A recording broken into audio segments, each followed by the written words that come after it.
Il-filmati mibgħuta mill-Forzi Armati jitkellmu weħidhom. Kienet operazzjoni mill-iktar diffiċli u delikata dak li wettaq il-kru tal-Patrol Boat tal-Forzi Armati il-P-52 sabiex isalvaw 84 immigrant wara li d-dingi li kienu fuqu bdiet tagħmel l-ilma.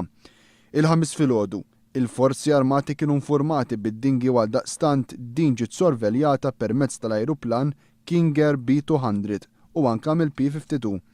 L-immigranti baqgħu sejrin fid-direzzjoni tal-Italja, iżda f'mument minnhom il-kru tal-P-52 innota li kien hemm xi toqof fil-qiegħ tad-dingi, bil-konsegwenza illi beda jereq.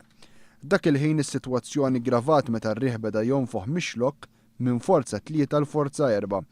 Għaldaqstant, minkejja l-perikli kbar li kien hemm, is-soldati l-ewwel newlu l-life jackets lill-immigranti sakemm wieħed f'operazzjoni li ħadet ftit tal-ħin minħabba l-baħar qawwi ittellaw abbord il-Patrol Boat.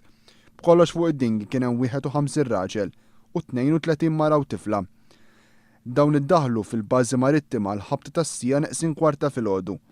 B'dan l-aħħar żbark ta' immigranti wara li nhar l-erba' iddaħlu Malta 3 nisa u tarbija, it-total ta' immigranti regolari li ddaħlu f'pajjiżna mill-bidu ta' din is-sena laħaq l-1059.